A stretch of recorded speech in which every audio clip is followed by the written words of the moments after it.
Hi everyone, it's Xarin from Smitten Kittens. Welcome back to my channel, and in today's video, pag-uusapan natin ang making your first cosplay costume. So this is gonna be part 1 of a 2-part series that I wanted to make for a while. So sa part 1, we're gonna be talking about your foundations, what is cosplay, how to pick your first cosplay, whether you should just make your own cosplay or buy your own cosplay, and then my tips for those who want to start to learn sewing, like your sewing machine, what patterns you should buy, and magkano yung initial investment, and then some free resources you can use on your sewing journey. Sa part 2, we're gonna be talking more about, actually not talking so much, I'm gonna be doing an easy sewing project for part 2 so you can kind of sew along with me and complete a cosplay together with me. So, yun. But yun, part 1 muna tayo. So, if you're interested, guys, please keep watching.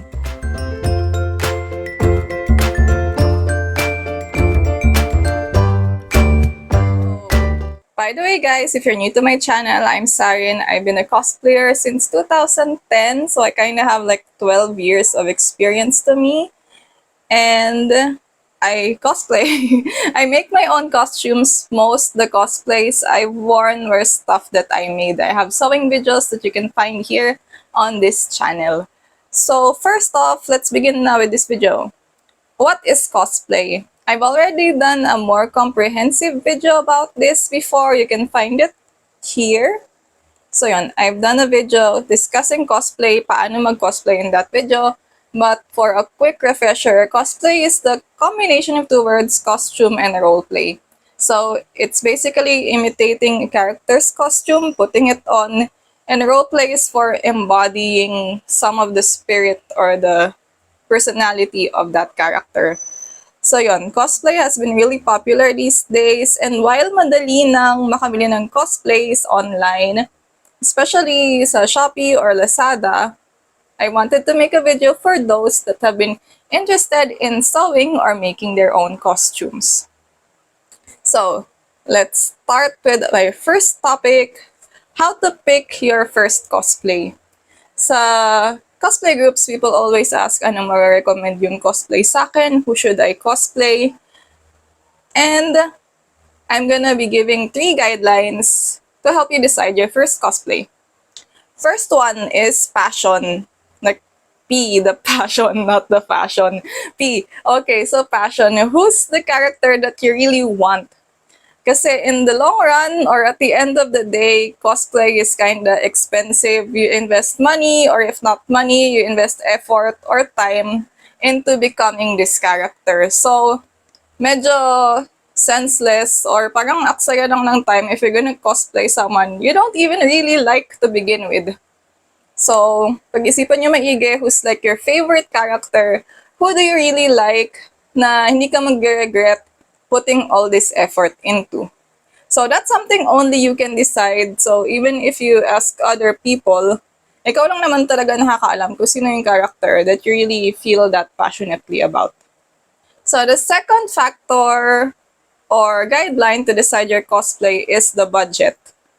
So, all of us have different budgets, and at the end of the day, cosplay is sort of expensive. Either you spend for it in time and effort or money. So, know your budget between those things and pick your cosplay according to your budget. Like, budget accordingly.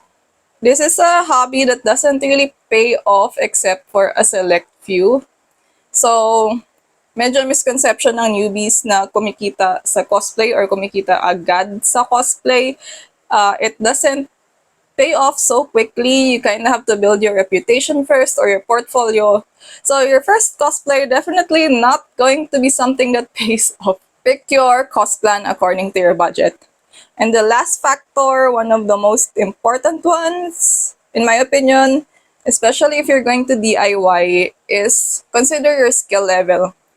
If you're going to be too ambitious with your first project na alam mong hindi mo pa kayang i-DIY yon or masyadong komplikado, the likely thing that's gonna happen is you're gonna burn out or get frustrated with it and you're just gonna quit and not finish it, and it happens to be a lot. So if you're a beginner, start with something simple. Maybe start with something that you can alter first and not a complete DIY, and then level up from there. So now that we've talked about how to decide your first cosplay, I hope those three factors help narrow down your choices, and hopefully may character ka na naiisip in your mind. But at this point, let's talk about this next topic, DIY or make your own or buying. So which one of these is for you? So first off, let's talk about buying a costume. Nowadays, marami ng costume, like I said earlier, sa Shopee and Lazada. You can also buy online sa Facebook groups and second-hand markets. And the good thing about this is it's much less headache. You order your costumes easily, check out, you get it in a few days or weeks. So, some cosplay sets then are all-inclusive. Kasama na yung accessories, yung props, stockings, whatever. Complete set na siya. Kasama na din pati yung wig sa iba. So, hindi mo na iintindihin yung hassle of trying to get every component. So, let's talk about disadvantages of buying a cosplay. First off, there's always the risk of expectation versus reality. When you order online, that's always a risk. There's a chance that what you get is not exactly like the pictures. Then there's also the issue of sizing. If you're on size that doesn't fall in the standard sizes, you're too small, too short, too tall, too big, wala siya sa standard sizing ng most costume brands. So, it's a hassle getting a right fit for you. And then the last disadvantage is that costumes for sale online usually only cover mainstream or popular series. If the character you want does not fall into the mainstream, or they're a side character, because usually only prominent characters yung may costumes, side characters not so much. So if they're a side character or not in the mainstream, it's not likely that you'll get them readily at the marketplace. Now, let's talk about making your own costumes. First, let's talk about the positives. One, definitely much cheaper.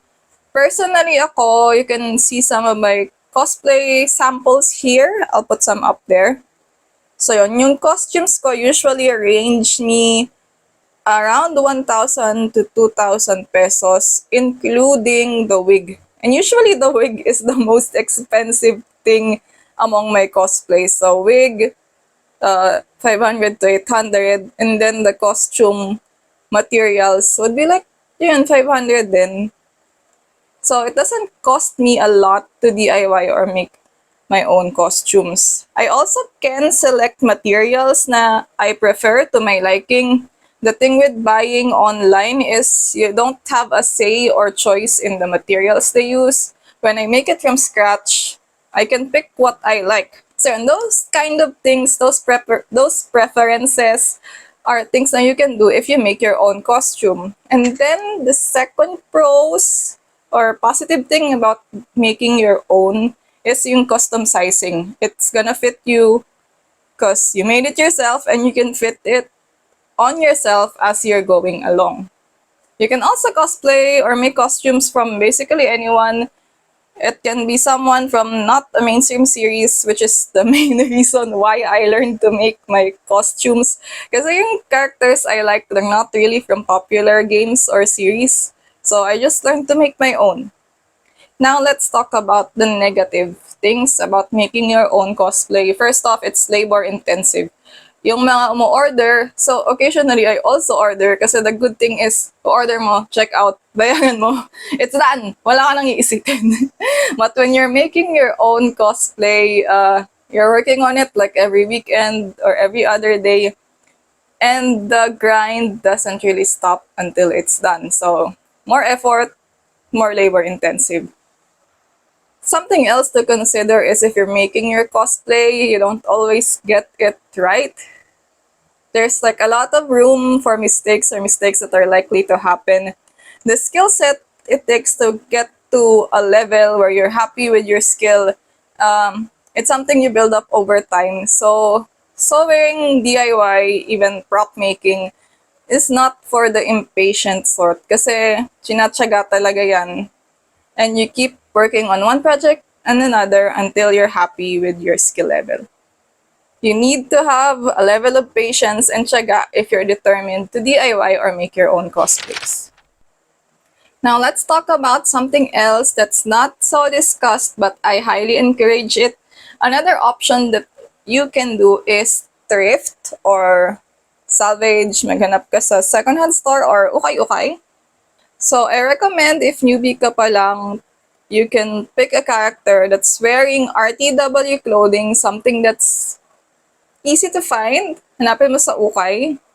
And it's very cheap. The quality is great for the price. The only problem with looking for clothing pieces sa ukay is it's technically a gacha. It's all luck if you find the right size, the right color, the right thing. But I do recommend it especially for beginners kasi less time consuming, less skill needed, and cheaper. And if you want to look for something, I always suggest that just going bigger. And you can always try to DIY and alter to size it down. Okay, so now we've discussed whether you want to make your own, buy your costume, or thrift for your costume. But this video is especially about making your own cosplay. So I'm gonna be talking about more things that are related to that. So first off, tips for buying your first sewing machine if you don't have one yet, and a rough estimate kung magkano yung investment na needed mo. So I already made a very comprehensive video about sewing machine tips for beginners or where to buy it. You can find it in the card, the link up there. I'll link it up there. Recommendations, either get a vintage sewing machine. Yun nga, yung baka lahat, tipa jack, maybe your lola still has one. Around that time, it only cost me 2,000 pesos. Kasama na pati yung table. So yun, 2,000. But inflation happened, so probably that's at around 3,000-ish now. A vintage one is a great cheap way to get started. So if you can't find a vintage one, a portable machine from a reputable brand like Brother, Singer, or Juki, like the Holy Trinity, would be great for you. You can buy them brand new, and you can also get them refurbished sa Pierre or sa refurbishing stores. Just look online sa Shopee for them. So Brother, I think their starter machines na mechanical cost 6,000 to 8,000, between that price. And you could also join our sewing group na Fabric and Sewing Needs PH. That's the one I'm in. I'm not the admin. But a lot of people there post their sewing machines for sale, used or barely used. So if you want to get it on a discount, just join sewing groups on FB and look for it in the marketplace. So we discussed the sewing machine. We're gonna be talking about sewing patterns. I also did a comprehensive video on that. Look at the card up there kung saan kayo makakabili ng sewing patterns and which ones I like to use. Now, you can draft your own patterns, but that's a skill that takes time to learn if you're gonna be drafting from scratch. So I do recommend buying patterns because you save yourself a lot of time and headache.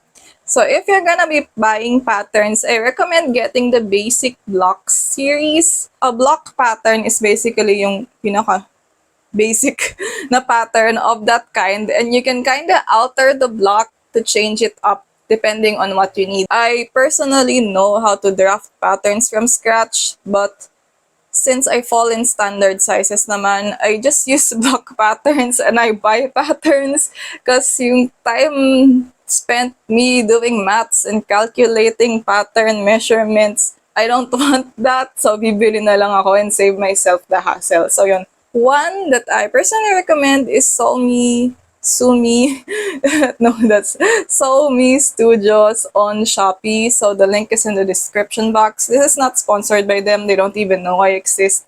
But yeah, I use their block patterns and then I just alter it to my needs. If you want free resources, marami online, and one that I personally like and use is Dr. Cos. So the link is here. It's dr-cos.com.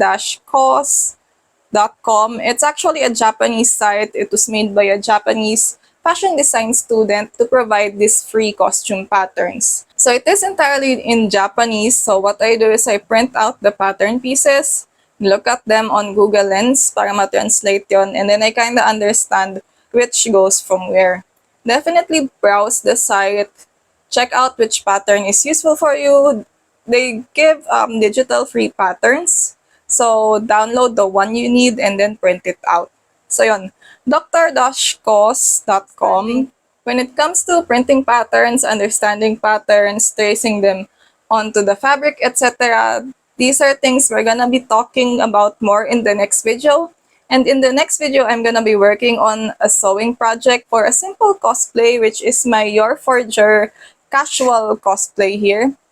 So we're gonna finish that cosplay and I'm gonna show you how it's done para mas may understanding kayo of sewing and assembling a garment. So I think that's about it for this video. I hope you guys learned a lot, whether it's about cosplay, who you're gonna cosplay, how you're gonna cosplay, whether you're gonna buy it, make your own, or look for it sa ukay-ukay. And then about your first sewing machine and then sewing patterns. We're gonna get more into the construction of costumes or a simple garment in our next video. So I hope you can like and subscribe so you can get alerted when the next video is up. Thank you so much for watching, guys. If you have any questions, comments, or suggestions, please feel free to leave them in the comment section down below. If may request pa kayo for any educational cosplay videos, costume videos that you want, just put them here in the comments and I'll try to get to them when I can. So again, I'm Xarin. I make videos about cosplay, crafting, anything cute, and occasionally I talk about online selling and business. If you're into any of that, like and subscribe. So ayun. Thank you guys for watching. See you in the next part of this video. Bye-bye!